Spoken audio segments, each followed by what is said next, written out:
ঋষিবাণীর আরো একটা নতুন পর্বে আমি অর্ণব আপনাদের স্বাগত জানাই।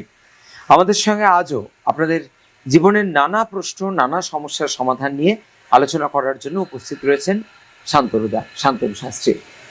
নমস্কার শান্তনুদা, আজকে আমরা যে রাশি নিয়ে আলোচনা করব তা হলো কর্কট রাশি।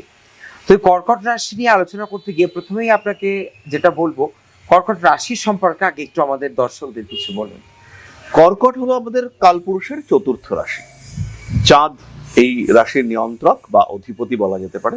এই রাশির মানুষরা সফট, সেন্সিটিভ, ইমোশনাল। এরা মনের মধ্যে সবসময় একটা মায়াময় মানসিকতা, একটা কল্পনা প্রবণতা এর মধ্যে থাকতে এরা পছন্দ করেন।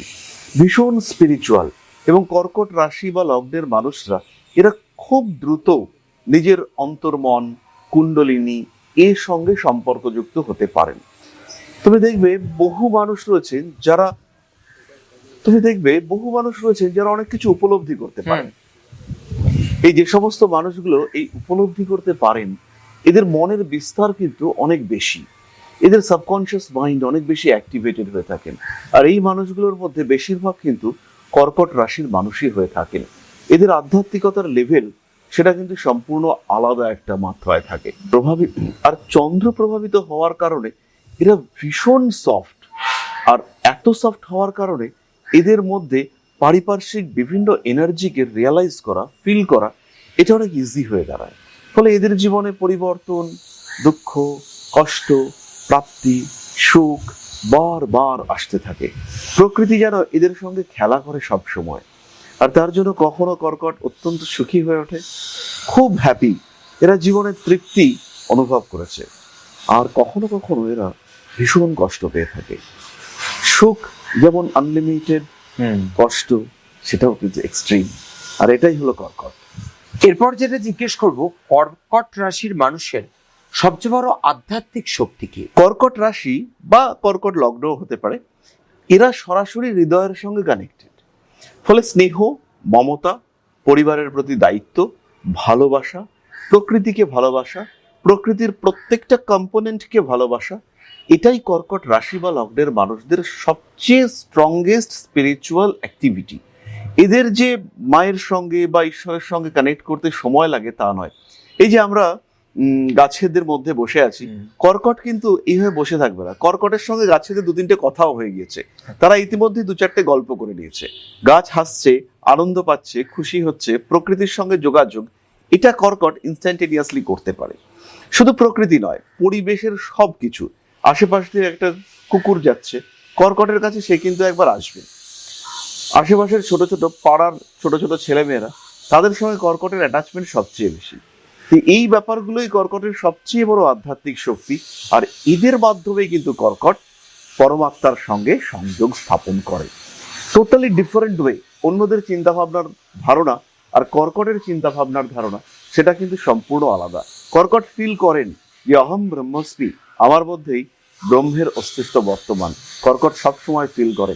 আর আত্মসচেতনতা, নিজেকে জাগ্রত করা, নিজের আধ্যাত্মিক কোয়ালিটিগুলোর এনহান্সমেন্ট এর মাধ্যমেই কর্কট কিন্তু নিজেকে সেই জায়গাটা দিতে সক্ষম হয়। শান্তনুদা, আপনার কথা থেকে যেটা বুঝলাম, কর্কট রাশির মানুষ একটু আবেগপ্রবণ হন। তো তাদের এই আবেগ নিয়ন্ত্রণে রাখার আধ্যাত্মিক উপায়? আধ্যাত্মিক আবেগ নিয়ন্ত্রণ করা কর্কটের জন্য খুব কঠিন, কারণ কর্কট হলো আবেগের রাশি। প্রশ্নটা হলো আধ্যাত্মিক আবেগ। এই আধ্যাত্মিক আবেগ নিয়ন্ত্রণ করার কর্কটের জীবনে কোনো প্রয়োজনীয়তা নেই। কর্কটকে সাধারণ আবেগকে নিয়ন্ত্রণ করতে হবে এবং আধ্যাত্মিকতাকে উপলব্ধি করতে হবে। এর সবচেয়ে বড় রাস্তা হচ্ছে ধর্মগ্রন্থ, পুরাণ পাঠ। জীবনের বাস্তব সত্যগুলোকে উপলব্ধি করা, এটা কর্কটকে করতে হবে। মানতে হবে মৃত্যু আছে, রোগ আছে, ভয় আছে, ত্যাগ করতে হতে পারে, নিজেকে কঠিন পরিস্থিতির মধ্যে পড়তে হতে পারে, সমস্যা আসতে পারে।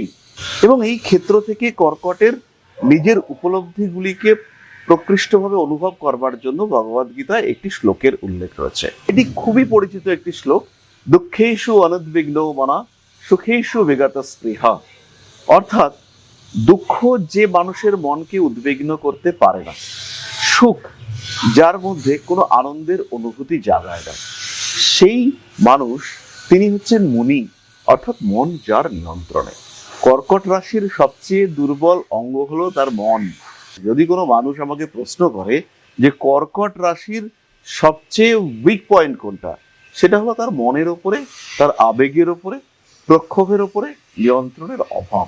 সে তার ইমোশনকে কন্ট্রোল করতে পারে না, আর এটাই কর্কট। বারে বারে কর্কটকে এই সমস্যা ফেস করতে হয়।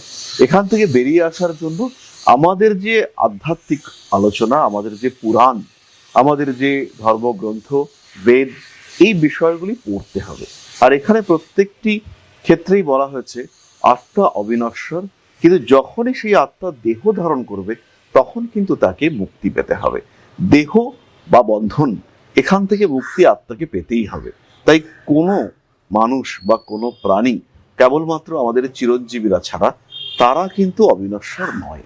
প্রত্যেকে যারা আমাদের মতো মানুষ, সাধারণ মানুষ, তারা যারা দেহ ধারণ করেছেন তাদেরকে সেই দেহ ত্যাগ করতে হবে।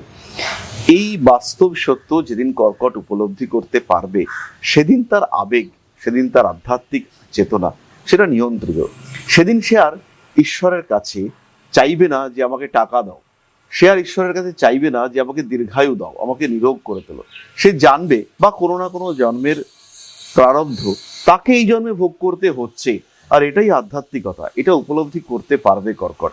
মেডিটেশন করবে, ধ্যান, মেডিটেশন, যোগ, বাস্তব জগৎকে অনুভব করা, এর মাধ্যমেই কর্কট রাশি বা লগ্নের মানুষদেরকে নিজের মনকে, নিজের আবেগকে, নিজের আধ্যাত্মিকতাকে নিয়ন্ত্রণের রাস্তা খুঁজে বার করতে হবে। আজকের পর্বে আমরা কর্কট রাশি সম্পর্কে জানলাম।